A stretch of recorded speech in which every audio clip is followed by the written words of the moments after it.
Welcome to the Spearo Hangout, where we talk all things spearfishing, freediving and foraging. We're three guys from Devon in the UK who are excited to share some of the learnings from our spearfishing journey with you over the coming episodes. We bring in some special guests along the way to help spread some in-depth Spearo knowledge from some of the most experienced people in the scene. I'd like to take a moment to introduce ourselves. So my name is Ben. We have Anne here. Hey, Anne. Hello, Ben. How are you? Very good, thank you. And we have Richard. Hello, guys. How are we doing? Hey, good. So I thought we'd do a little introduction of ourselves in this first episode. I'm going to do just a few quick questions, get some answers, and then we'll move on to some more exciting, actionable info. So, Richard, kicking off with you, you're the most experienced of the three of us.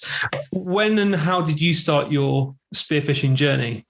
I started must be going on about 4 or 5 years ago now, only because my brother was doing his ADA freediving courses and got really into it and sort of convinced me to come along and do a session in the quarry. And then from there onwards, I think the spearfishing kind of just progressed and went from there, really. So, I've been doing about 4 or 5 years and obviously met you boys about a year ago. And, it's been a good journey since then. Awesome. And did you join a club or did you know someone else who's doing it? How did you kind of get into the things that happen around at the community? Yeah, well, it took a while till I joined the ex-spearfishing club. It was a slow progression to get there. I think my spearfishing was kind of a bit rubbish really up until that point. But, once I'd met a few more experienced spearos and to be fair, beginners as well, and I'll go into that in a bit. But, I was part of the ex-spearfishing club for a while. This year I've decided to go to the Dorset Spearfishing Club because basically just wanted to hang around with the winners, really. We'll see. Well, it's a bit of a competition, but it's all good. Just wanted to get a bit of experience over the Dorset side now that I'm living closer that way. Yeah, cool. But it's good. It's good getting that experience from the club guys. You get a good mix in there, and obviously, like as I was saying about the beginners, like yourselves, it's good diving with beginners because when you're teaching them or showing them the ropes, you also pick up on your own bad habits that you might sort of, look aside really. And that I think for me has been the real key last year. It's taking on a lot of, newbies and going out with a lot of newbies and learning things along the way that I maybe had forgotten myself or weren't implementing. And, it's just good to get different perspectives, isn't it? Yeah, it is massively. I mean, for me, I think you're one of the first people that I dove with last year. So I've been diving about a year now, just over a year. And I think that diving with someone with more experience, and I think we met through the ex-spearfishing club, didn't we? That just brings a different kind of angle. And you can pick up quite a lot from YouTube and you can pick up quite a lot from online blogs and guides and stuff like that. But actually, being there to ask people questions has been hugely beneficial for me. So yeah, big thanks from me to you, Rich, for starting me on that journey. Yeah, no, that's cool, man. It's been great just watching the progress. Actually, you guys have had some of the bear fish that I've seen, in most newbies, really. I mean, bear fish and I had when I started out, that's for sure. It took me a while to get fish like that. And that brings me on nicely to Ant. So, Anthony, how long have you been spearfishing for, and how did you get into it? Christ, 8 months? So yeah, about 20% of Rich and about 5 times above him in the competition. Yeah, how's Dorset going, Rich? No, but so it's all started out from me when I went down to a local beach in Holcombe or Hollicombe. I never know which one it is, but in between Dawlish and Teignmouth, and we were just going. Me and my other half were going for a walk down the beach, and I saw some guy getting in some tight neoprene suit and his balls were all tight and he was covered in gear. He looked like he'd just come from the SAS or something and been on a 007 mission. Nothing to do with the fish, it's all about the wetsuit, right? Yeah, it was the balls that attracted me. So it was but as soon as I saw it, I sort of turned to my other half and I was like, I don't care what his sport is or what he's doing, but I want to end up looking like that. And that was, that would have been middle of September. As soon as I got home, didn't sleep for 2-3 days just looking at everything on YouTube, trying to figure out what it was he was doing.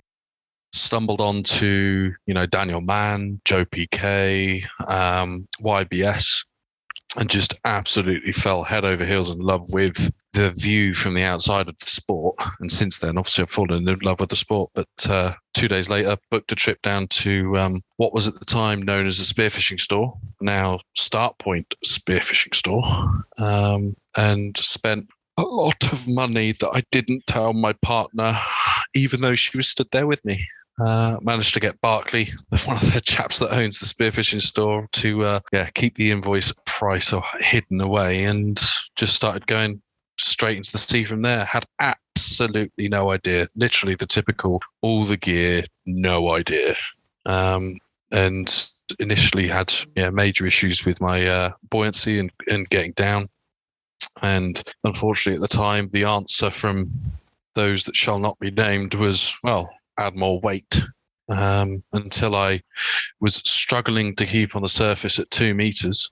It was then from there immediately booked a freediving course. As I don't do things by halves, the course was for a week in Tenerife with Emma and the team at Go Freediving. So again, another load of cost, but it was absolutely well worth it. And now sort of having the knowledge that I've got even 8 months on, and I'm sure we'll get into it in the upcoming podcasts, but I just get on a course if you're new, and like Richard said, or get out with people if you can't afford the courses. Get out with people that are spearos. Don't just go and buy the gear and flap about in the sea, because it's risky and can be hairy. Yeah, 100%. I think Richard, your brother did the AIDA course. Is that right? Yeah. Just quickly before we go there, I think Anthony forgot to mention the watch that he bought as well. Talking about special watch, yeah. The watch that he uses to steal people's GPS coordinates. Hey, the missus isn't listening to this, Anthony. Exactly. I mean, I think that was only about £12. Maybe times 100, but I just got a special bargain for it. Yeah. So sorry, Ben, what was the question again? No, I was just saying. So I think the courses are a really important thing. I guess hopefully there'll be some newbies listening to this podcast. And Anthony was saying he went to Tenerife, wasn't it, Anthony? Did a really cool freediving course with Emma from Freedive UK. Yeah, Emma Farrell.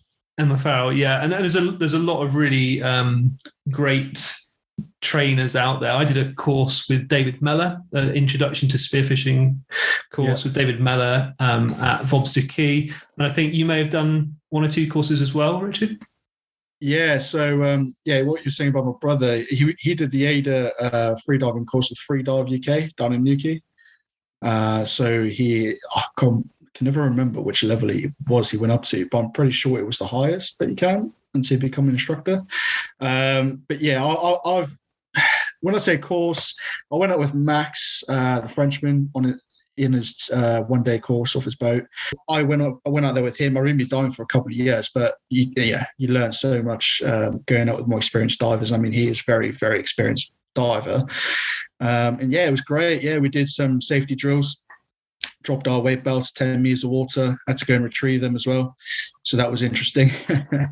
It was a good day out, and we covered loads of like hunting techniques and, as I say, safety drills and, diving off the boat. And it's just, every scenario's got something that you can learn from, so like diving off the boat, it's different techniques, it's different methods, and you just need to learn all these things, don't you, really? And it takes time, and it takes getting in the water and getting it done, but in a safe manner, of course. Yeah, and that does bring me on to one of my next questions on my list and that's like, what do you prefer out of boat dives and shore dives, or is there any kind of learnings from that? I myself have only done a few boat dives. One of my first ones was with you, Richard, on your little 2.8 meter or what it was floaty boat with a little a washing machine thrown on the back of it. It was that was a 3.6 actually. Sorry, I offended you. We did get 3 people in there, didn't we? It was a slow journey. Every inch counts, babe. It does. Yeah, I've done a fair bit of boat diving. I actually bought a boat specifically for spearfishing, which turned out to be a real pain in the what. So yeah, landed up getting rid of that, and then obviously had the inflatable. In hindsight, I wish I kept the inflatable. But yeah, I've done a fair bit of boat diving. Probably more shore diving, which I prefer. It depends really. So every dive you do from a boat can be the same as a shore, can be bad or it can be good. There's no, just because you're diving from a boat doesn't mean you're going to catch anything. It's a numbers game for me, spearfishing. You're in the water, yes, technique, skill, everything else plays into it. But end of the day, it is a numbers game. The more you're in the water, the more you're going to see. Yeah, 100%. And Anthony, I guess same question to you. In your short 8 months of spearfishing, you've actually got out probably more than me and Rich have put together, right? A few of those were boat dives. Yeah. It's before I go on to with my boat and shore dive, the one thing I do want to know, because I've never actually asked you yet, is how did you, Ben, get into spearfishing? Yeah, well, actually, I've been like fishing since before I can remember. Like as a little kid, we used to go down to the beach and fish for mackerel, and then go on into the night for the pollock and the dogfish and all the other things that come out at night. And I've always really enjoyed that. Used to do a lot of trout fishing in the rivers, as a teenager. And I've lived by the sea since I was born. And that kind of, it's just something I really enjoy, just catching fish, hunting my own food, bringing it back for the table, cooking it up. And same as you, I guess, I saw a spearfisher, I think it was on Beer Beach, coming out of the water with 2 massive bass. And I thought, bloody hell, the last 3 sessions I've blanked. And this guy's rocking up with a little pokey stick and his flippers, and he's coming out with these 2, they were like the Titanic. It was pretty awesome. And I just thought that would be a really cool thing to do one day. And then I didn't think about it again for about 5 years. And then lockdown happened, and I had, I wouldn't say any extra time on my hands, but I think it was a really frustrating time for everybody. And I guess I needed a bit of an escape, and spearfishing kind of provided that escape. Same as you, I went to Start Point Spearfishing, met with Barclay, spent a load of money, came back with lots of kit. 2 months later, bought some more kit because decided that I needed some more gear. I caught a few nice fish in between. Richard, I think you might have a question. Yeah, just while we're on the topic of gear, I'm just going to say something so all the listeners know that it's not all about how much it costs. So when me and my brother first started spearfishing, we went to the old spearfishing shop, the one in Paynton that Barclay and Joe took over, and we bought this whatever it was, Cressy 70 centimeter gull, wherever it was like the cheapest thing off the shelf, and off we go hunting with that. And he still has that spear gun to this day. It's probably never been rinsed out in fresh water ever, and it's completely rusted. The band's never been changed on it, and it's horrible, and it's probably not safe to use, so I'm not condoning anyone do this. But the whole point of the story is my brother still shoots fish with that gun today. Amazing.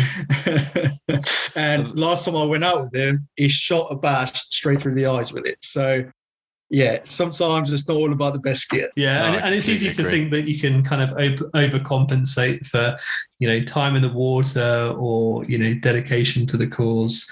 And the short stories you can't. But a decent float, we'll come to this later, decent float for me was a bit of a game changer. Anthony, your watch is incredible. Hope to be able to get one myself sometime. So there's definitely some key bits of gear that do help. And interestingly, the spear gun is not necessarily that piece of gear that is the game-changing thing. At the end of the day, it's just a catapult with a spear. Although it's helpful if it shoots straight, I guess. Yeah, absolutely. I mean, for me, it was I'm in a very fortunate personal position that the financials of it is sort of by the by. So it was because as I said in the beginning, I don't do things by halves. It was I just want to get the right things once, and so outside of spearfishing.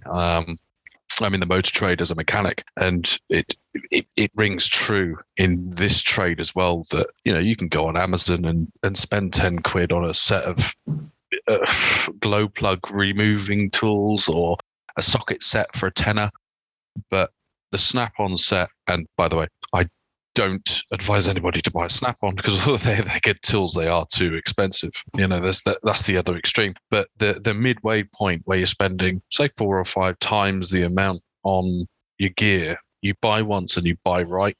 And that was for me. It was the watch, for example, is not. It's shiny. Yeah, it's expensive, but it's the safety aspect for me. I come from other hobbies such as, motor drifting. So I used to drift cars for fun, sort of at 100 mile an hour sideways and rip the handbrake. So I'm not known to be the safest of people. And especially when, you're diving down to, I'm 8 months in and I'm going down to the glacier off of Teignmouth. And that's, a high tide, 17, 18 meters. And that watch, sometimes I've had a few dives where you get into a really, really good rhythm, a really good phase, and you see all the fish and you forget how fast time is going by. And my watch, the same as nearly all these other cheaper watches, once it gets to, for me, 1:10, it'll start buzzing on my wrist and it won't stop until I start ascending. And again, like you were saying earlier on, I get to nick all of Rich's GPS locations, which is perfect. So yeah, no, it's. I would just say, I totally agree with Rich. Looking at some of the other Spearos, Wet Mammal, I follow a lot of them on YouTube, but Wet Mammal's one that he started in Torquay, and he was in I think it was an old 3-point-something mil surface suit that was already like 8 years old, and within 15 minutes he was shivering and freezing and cold stuff. Yeah, and but at the same time he used to go and catch fish. But that was 10 years ago when we had fish in the sea. So but yeah, great stuff. And just circling back to the boat question, you've done a few boat dives. Any like standout ones for you? Sounds like the glacier off of Teignmouth might have been one of those. You caught a nice polyp there, I believe. Yeah, so that was we had 2 boats going out the same day. We launched Teignmouth, stayed in sort of the ex-estuary area. So we went across to we went as far as Budley, came back to Tor Bay. It was the weather on the Saturday, so there's 3 of us on each boat, 1 rib and 1 specific South African spearfishing boat, and I was on the whatever it was 7-meter rib, so massive boat, twin 150s, massively powerful. And the sun was shining. It was sort of 25, 26 degrees. The water temp about 13 degrees, 14. So, good for fish, but also good for when you're out the boat. And the spots that we were going to, there was fish everywhere. I was missing everything, as you do. But regularly, during that day, I think we did like 90. Well, I did 90, 95 dives down to anywhere from 8 to 13 meters. And then on the way back, stopped off at Glacier out at Teignmouth, which, as I say, is anywhere from 15 to 18 meters, depends on where you hit it. And apart from fighting in and amongst all of the rod and liners, it was the first ever deepest dive, first ever pollock, and obviously then, because it was my first pollock, my PB, which was just under 6 pounds. So hitting that in the murky dark, 1 meter viz, and coming back up after doing your deepest dive and holding a pollock, it was like the adrenaline rush was insane. I could have passed out in the water, and not a shallow water blackout, just passed out from all the adrenaline. So yeah, no, very, very cool. Yeah, but, amazing. Talking the difference for me, as you say, I try and get on as many boat dives as possible. with experienced spearos, because I am doing everything I can to leech all of their knowledge and information to try and become a better spearo. But actually, so far, they've all been a bad omen. Shore diving has produced considerably more, and I can't piece out why. I think I've hit the nail on the head at the moment with I'm so much more relaxed when I'm shore diving. I'm not in a rush for the boat and for other spearos. I could just do what I want. So actually, until I get my own boat, which again probably isn't going to be long, it's shore dives all the way for me. Yeah, fantastic. I have to say, I've caught my most memorable fish and my biggest fish all from shore dives. And I don't know if that's my inexperience and, like you say, being more relaxed on the shore dives. And that's, that's a big part, as we all know, of being a successful spearfisher. But yeah, I mean, certainly my biggest bass, probably 2 meters of water, had a really, really nice Dover sole, 1.5 to 3 meters of water. And those are for me, some of the most memorable things. And I quite like the lack of admin with a shore dive. You can kind of just get out whenever you want to. You see a weather window and off you pop. And you can do that, almost every night of the week, subject to family and work and all those other things that you need to fit around it. Whereas with a boat dive, it's a bit more admin. But I have to say, I had a really good boat dive last week. Only caught a single bass, but the variety that you get in a single session, that for me is pretty exciting about a boat dive. I was going to ask you guys about most memorable fish. So Anthony, what was yours if it wasn't that pollock, or perhaps it was? I would say, because of then the after the catch eating of it, was a ray. Skate wing, I've since found out, is my favorite all-time fish to eat. It is just stunning. And also they put up a bit of a fight. And when you've got like that ray that I caught, which was my first ever ray, and obviously then my PB, he was a good probably 55, 60 centimeters from wingtip to wingtip. And after I shot him, he sucked down to the bottom of the sand and he was not coming up. And when you're sort of at 2 meters, which isn't deep, like you say, you can catch decent fish in 2 meters. But when you're fighting something that is effectively cemented itself to the sand, it's always interesting. But yeah, best fish by far. It was easy to prep. If anybody ever says that, ray's hard to prep, it's not. Just get yourself a pair of really, really good mole grips or like pincers just to remove the skin. Best fish I've ever caught. Awesome. Same question to you, Rich. What's your favourite fish or best fish you've caught? Well, there's been a few, but to be honest, just the one that is the most memorable would be the one I probably first caught my brother, whether it was bass or pollock, wherever it was. It's just that for me is just, the whole pinnacle of spearfishing. It's just being able to share that experience with someone, Yeah. So it'd just be like my first bass or first pollock, wherever it was. I think it was a bass, to be fair, but yeah, it was just the experience of doing it with my brother for sure. Yeah, those are always the most memorable things, aren't they? Aside from catching the big fish or whatever, it's always the time spent, primarily with you boys. So yeah, well, we've had a good year. I was going to say is lobsters and crabs. Once you finally get a lobster or a crab out of a hole, or even in some of the places in the evenings when you just see a lobster, just he's nonchalantly walking along the bottom, and you just go and grab him, and you're like, they're fascinating crustaceans. To be fair, I think the ones that you remember the most are the ones that got away, not the ones you caught, as it normally goes with spearfishing. Yeah, absolutely. Very true. Yeah, you talked quite a lot about that pollock last week, didn't you? Yeah, it was massive, mate. It was massive. He says. I've had a run of really bad luck with the pollock at the minute, but I'm aiming to change that. Just but thing is, the way I look at it is it's stages, isn't it, through spearfishing? So you first start to see the fish, then you start to shoot them. So I'm starting to see the bigger ones, so it's just a matter of time.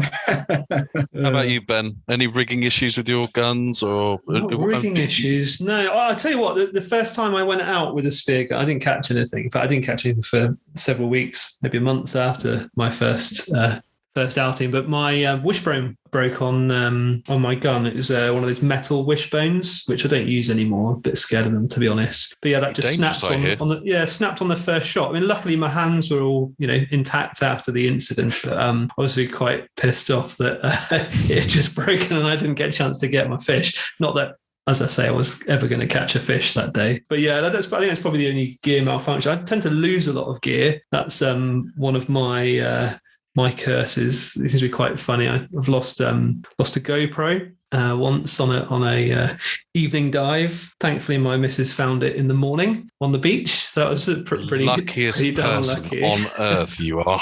Yeah, I did. I lost a watch. I don't know if that was with you guys. Lost a watch. Realised I didn't have it on when I got in the sea. Assumed it was lost. Gonna have to buy one of Anthony's special sparkly watches, and found it. Some kind person had put it on the wall next to the car. So actually, the way that story went was we were on an evening dive. And he's coming out of the water, then, after the dive, realizing he can't find his watch. Get back up to the car. We're talking about it like, oh, God, such a bummer. Anyway, we're talking quite loud considering it's probably 10:30 at night. And these poor couple in the house opposite where we'd parked opens their bedroom window and says, "You haven't by any chance lost a watch, have you?" And Ben's like, Yeah, that's what we're just talking about. Oh, look on the wall next to your car. We found it earlier. It was like, hallelujah. Yeah, such a jammy devil. Man on earth. The other one was that float when I was out with you, Anthony, as well. So this was, I think we were diving for scallops at night. It was howling with wind. It was literally the worst weather you can imagine. It was pretty choppy. We were both feeling a bit sick. And I realized, so we attach our guns to our floats with a bit of a bungee cord. And I realized that my float was no longer connected to my gun. And it was nowhere to be seen. I thankfully put a torch on the top of my float, as I do when I go out at night, and I could see this light over in a nearby cove. I say nearby, it was about 1 kilometre away, something like that. So I said, I've lost my float. I don't know what I'm going to do. And I have my phone in there, and my phone is how I enter my car. It's got this. The key is on there, and so I was properly screwed. Anyway, swam over to this light, as I say, about 1 kilometre away. And there's my float just waiting for me, connected it back up again, went out and got some more scallops and headed home. So yeah, that was a pretty eventful one, probably the funniest night. But it was a scary moment, especially with that howling wind and driving rain. Well, I think already in podcast number 1, we found your nickname, Lucky. I'll take that. Jammy Devil, maybe. Talking about a funny moment, and you had a funny moment with a seal, didn't you? When we were looking at trying to put what was the coolest moments and the scariest moments of our spearfishing so far, yeah, that went down as both 25 minutes swimming in Brixham Harbour with the biggest bull seal I've ever seen, that also let me stroke it and was rubbing his nose against my back. So yeah, it was fascinating. Excuse my French. Shit, scary. Diving down to 6 meters, not knowing there's a seal there, just sort of horizontal out at the bottom to be met literally 6 inches from your face with these 2 big black eyes. And it was like, brown trousers time. Mm-hmm. But yeah, very, very cool. And there's a freediving course going on. I think at some point in the next couple of months with Go Freediving, where they go over there purposefully to swim with bull seals, all seals. I can't remember where it is, but we'll have to try and find the information and link it in the podcast. But swimming with wildlife like that is stunning. It definitely humbles you as a human. Yeah, very much so. That was one of my first dives with you, Anthony. I think came across that one of those big bull seals. I think it's Babacom, and yeah, definitely a brown trouser moment for both of us. I think we both shouted seal and ran towards each other, or swam towards each other. But as you say, they're nice seals, right? Yeah. As a last thing, I think we've got 2.5 minutes left. Rich, what is it? Sort of, what's your purpose? Because it was entirely your idea. Me and Ben are under your wings, so to speak, because even in the spearing. But what is it that you want to get out of this, and what's it for the community? Yeah, well, it's really mainly for the community, because I personally feel like in the UK, more than other places I've noticed, is that it's quite segregated in the UK between spearos. I don't know if you guys have found that, but it feels to me like it's really cliquey, and Devon versus Cornwall versus Dorset. It doesn't gel very well. And I think as Spearos, we could do a lot better, integrating and helping each other and just, vibing better with each other, really. And obviously this is a way for us to interview people, to get people better at, being Spearo and just integrate a little bit better, really. And, if we can do that, and it'd be a milestone, really, and it's just something for us to come together and, to work towards, really, Absolutely. Well, guys, we've got 1 minute left. I thought we could do a quick wrap up.